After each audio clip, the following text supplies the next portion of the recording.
muy buenos días y primero que nada pues quiero agradecer a la Comisión de Grupos Vulnerables, a la Comisión de la Niñez y Adolescencia, a la Subcomisión de Autismo y a sus integrantes, así como sus respectivos secretarios técnicos por todo el trabajo realizado para poder llevar a cabo este foro. A las diputadas Gabriela Sodi, Margarita Zavala, con quien he tenido el privilegio ya de compartir durante varios años las necesidades en torno al espectro autista, a la diputada Mariela López, a la diputada Federica Quijano, desearle una pronta recuperación y con quien además comparto el reto y entre comillas, regalo disfrazado de dilema, como diría Charissa Kosmeister, mujer adulta, autista, no verbal, de tener un hijo en el espectro autista. Y por supuesto, gracias a todas y todos las y los diputados que nos acompañan, ya sea en este recinto o vía Zoom, pero por encima de todo, yo quiero agradecer a los que se dieron cita hoy, a los que están viendo esto en redes sociales o en Zoom, a todos los presentes, familias, cuidadores, mamás, papás, pero también a profesionales, instituciones y centros que nos acompañan, porque no nos cansamos de poner en la conversación pública y en la agenda política y social de este país todas las necesidades relacionadas con el espectro autista. ¿Y por qué nos importa? Porque es una condición presente en más de 1.2 millones de personas.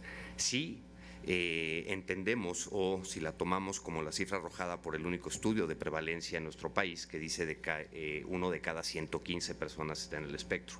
Pero si tomamos de referencia el dato del Centro para el Control y Prevención de Enfermedades de Estados Unidos, la CDC por sus siglas en inglés, donde sí hay investigación socioestadística constante, la cifra crece más de 3 millones de personas. Y para empezar, quiero hacer un pronunciamiento. El día de hoy, quienes con el uso de la palabra en este foro tenemos el grandísimo honor y privilegio, pero también la inmensa responsabilidad de exponer ante todos ustedes algunas de las necesidades que conocemos y hemos detectado como organizaciones, como en nuestra comunidad. Y por comunidad me refiero además a las personas autistas, a padres como Manuel, a madres como Beatriz, Adriana, perdón, ya van 2 veces que te digo Beatriz, Adriana, perdón, cuidadores, cuidadoras, profesionales, asociaciones, instituciones privadas y sociedad civil. Si bien es cierto que en las ponencias habrá una gran referencia hacia niños y niñas, no podemos perder de vista que hay cientos de miles de adultos autistas que no están, que no tienen voz o que no se las hemos dado. Ojo. Porque como sociedad tenemos una grandísima deuda. Nos hemos centrado en la niñez y les tomamos muy poco en cuenta. Hoy nos van a acompañar, además de Santiago, nos van a acompañar Nico y Yana para dar voz a una parte del sector adulto con quienes comparten retos.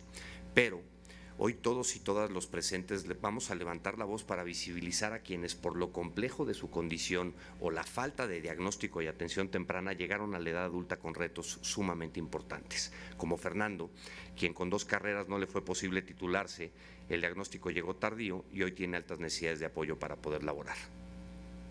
Hay personas que además del autismo coexisten con complicaciones de salud o presentan situaciones de salud mental como depresión o ansiedad, mismos que no les permiten expresarse en estos espacios públicos, o como el hijo de Sergio, que desea hacer grandes cosas, pero la depresión y las alteraciones de sueño siguen complicando el día a día y su calidad de vida. Venimos también a visibilizar las oportunidades que les han faltado o llegaron demasiado tarde para una verdadera inclusión, como pasa con Alejandra, quien con 2 carreras en estos momentos está muy lejos de poder trabajar por los daños que el bullying escolar y laboral dejaron en ella. Las personas adultas con autismo también requieren de diagnóstico, de terapia, de apoyos y servicios de calidad en todos los ámbitos de la vida. Y para entrar en la materia, ¿qué sucede con el diagnóstico? La detección temprana y el diagnóstico oportuno son clave, pero desafortunadamente el desconocimiento social y la falta de actualización incluso de un gran porcentaje de profesionales de la salud es sumamente alarmante. Por ejemplo, a María hace unos meses, alguien que es considerada especialista le comentó que su hija utilizaba solo el 30% de su cerebro, como si existiera algún instrumento de medición para ello. Lo que no es verdad. Exactamente. O como a Paulina, a quien le dijeron durante más de 2 años que el comportamiento de su hijo era debido a que lo sobreprotegía, retomando ese concepto de hace siglos de la madre refrigerador, ¿no? Lo cual, por supuesto, pues acaba retrasando el diagnóstico de autismo de su hijo por más de 2 años. Y claramente, a mayores necesidades de apoyo en la infancia por comportamiento, por socialización o por comunicación o lenguaje, se hace mucho más notorio ese algo no va bien que sospechamos los padres en el desarrollo de nuestros hijos o hijas. Y es posible actuar oportunamente si es que se tiene la información, el conocimiento, el acompañamiento del pediatra y, por supuesto, los recursos económicos para buscar las respuestas. ¿Y qué pasa cuando no es así? Porque también cada vez conocemos mucho más casos de diagnósticos en la edad adulta, como el que incluso estamos conociendo hoy o el que conocí yo ayer, que desafortunadamente es mucho más común de lo que creemos, en donde una persona de más de 30 años recibió un diagnóstico de depresión o trastorno obsesivo compulsivo, cuando la realidad es que está en el espectro autista y requiere de una intervención específica. ¿Cuántos como Israel, Mariana, Lucía, Adrián, no habrá allá afuera? La gente necesita conocer el tema, pero el Estado necesita proveer las herramientas básicas, porque el diagnóstico no es un pronóstico, es un punto de partida para poder tener intervención terapéutica, aceptación y empoderamiento de la propia persona y la familia. El diagnóstico es un mapa, pero el mapa jamás va a ser el territorio.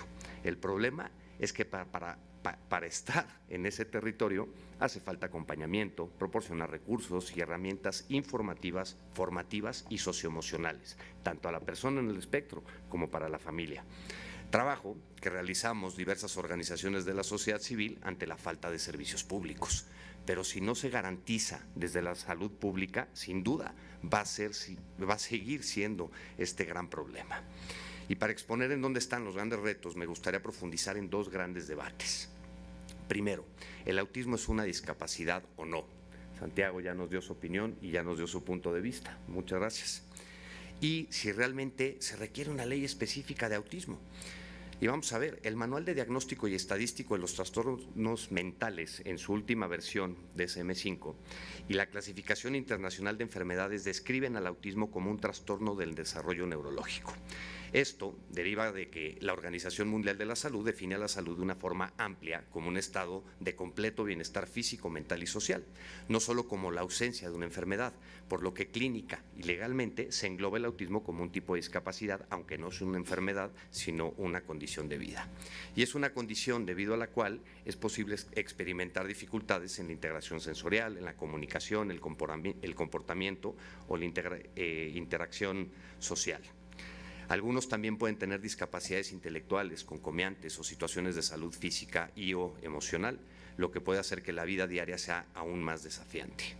Pero el dilema de si es o no una discapacidad viene básicamente de la gran diferencia en dos modelos conceptuales. El modelo médico, que ve a la discapacidad como un problema de la persona causado por una enfermedad o un trauma, o en donde la persona es vulnerable, y digo vulnerable entre comillas, y ahorita voy a decir por qué. O el modelo social, donde la discapacidad no es un atributo de la persona, sino un conjunto de condiciones causadas por el entorno. Desde esta visión, más que ser vulnerable, es vulnerado por el entorno, por el contexto, por la falta de apoyos, de ajustes razonables, por la ausencia de una cultura de comprensión, de empatía y de respeto. Y es importante recordar que el autismo es una condición única para cada persona, por lo cual es indispensable, primero, ser conscientes de que la terminología y la conceptualización puede variar dependiendo del contexto, de si hay condiciones concomitantes o no. Como bien dice Ernesto Reaño, psicólogo y lingüista de Perú, clasificamos la discapacidad como si ésta no dependiera del entorno y el contexto en donde se nace o se vive. Pero mientras logramos transitar en las clasificaciones en conceptos en permanente evolución, para tomar decisiones políticas ante este tipo de condiciones, la referencia hoy es principalmente médica. Y para este efecto, en las leyes de empleo o educación, las personas autistas pueden ser consideradas con discapacidad y estar protegidas, y me permito decir entre comillas, por las leyes antidiscriminación, al menos en la teoría. Ahora bien, si existe un marco normativo y regulatorio respecto a la inclusión de las personas con discapacidad, en donde se engloba, y vuelvo a decir entre comillas, al autismo, ¿para qué tener una ley específica de autismo? La respuesta es muy sencilla, porque no es suficiente. Cada caso es distinto y las clasificaciones generales se quedan muy, pero muy cortas. Y sí, Sé que es muy complejo legislar y regular en conceptos en permanente evolución como el autismo, las neurodivergencias y la inclusión. Hay quien considera que una ley específica es un paso en la dirección incorrecta y podrían tener un punto de razón, porque en mi utopía ni siquiera haría falta tener esta conversación para reconocer y garantizar los derechos de personas autistas, cuando se supone que en la Constitución política de este país están garantizados los derechos de todas las personas. Pero si hablamos de hechos, lo que hay hasta ahora y lo que vivimos no es suficiente. Y no quiero recorrer la historia, pero sí señalar algo importante.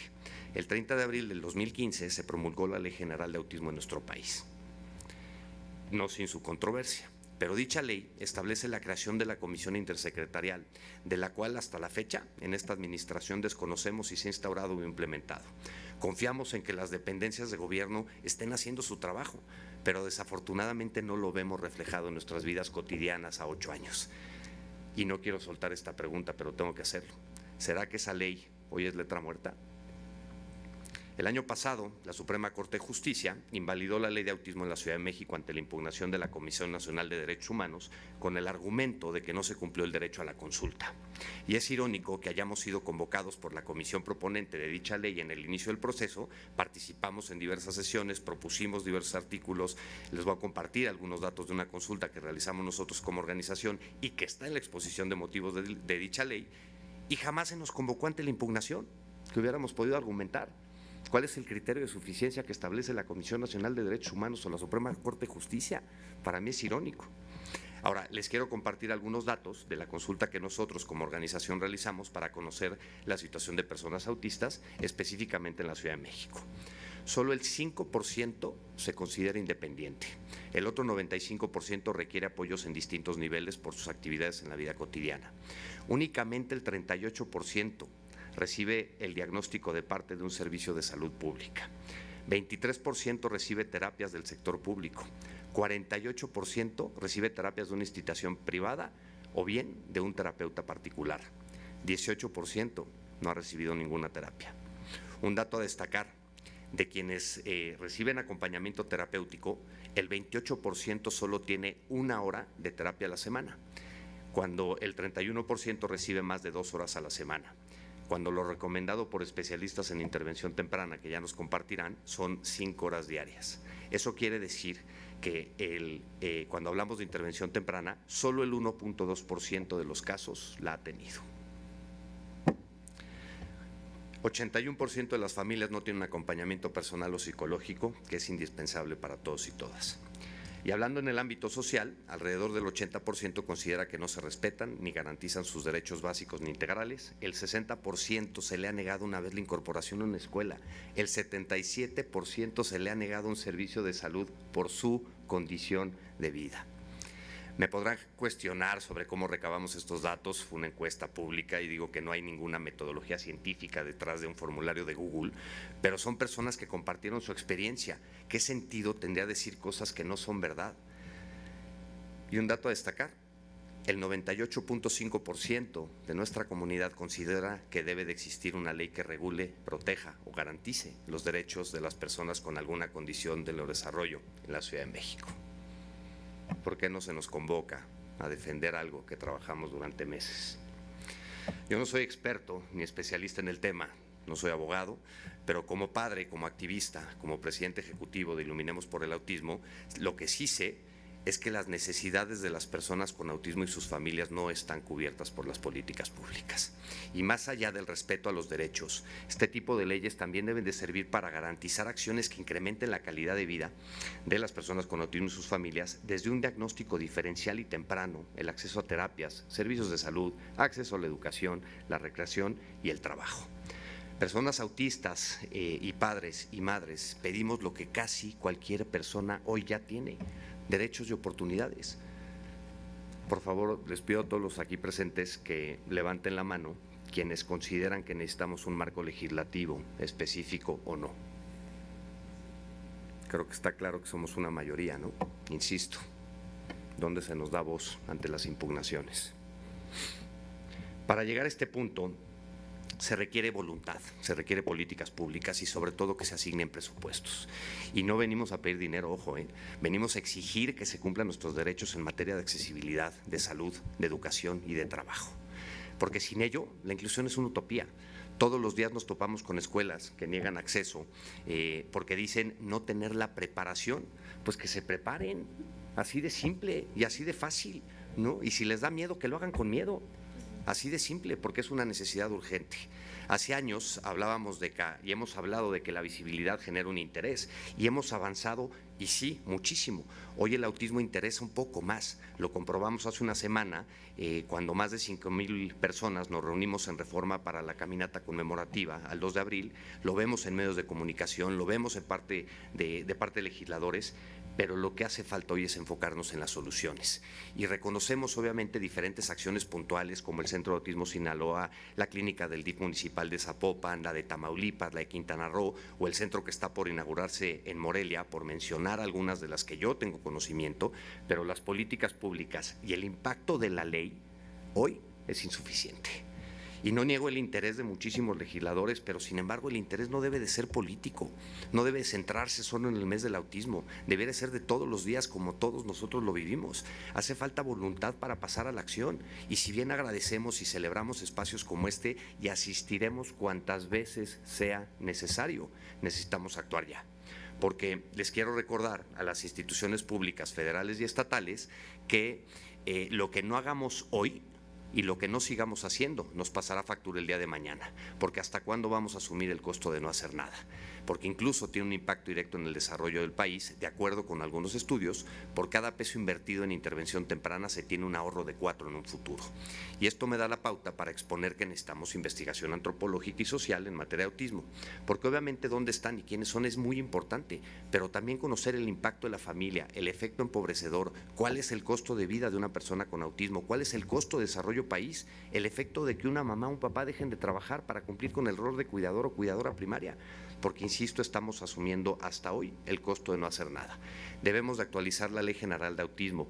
Sigamos el ejemplo de Chile, por ejemplo, que está a la vanguardia en América Latina con una ley que incluso ya habla de la neurodiversidad, definiéndola como una variabilidad natural en el funcionamiento cerebral y presentan diversas formas de sociabilidad, aprendizaje, atención, desarrollo emocional y conductual y otras funciones neurocognitivas. Y por eso me permito hacer 3 propuestas que, si se requiere, las presentamos por escrito como comunidad. Y primero, incluir la neurodiversidad con su definición en la ley actual. 2, brindar el derecho a la autoadscripción a la persona en el espectro autista a ser considerado o no como persona con discapacidad psicosocial. ¿Qué derecho humano superior a darle a la persona la libertad de elegir si se considera que el marco, si la persona propia considera que el marco legislativo hoy en día lo protege de esa manera? Y 3, incluir al menos 3 asientos de la sociedad civil en la comisión intersecretarial que marca la ley para colaborar y coadyuvar en acciones puntuales, así como cumplir nuevamente con el derecho de ser tomados en cuenta. Y hago también un exhorto a aquellos estados que después de 8 años no han cumplido el mandato de homologación de la Ley General de Autismo.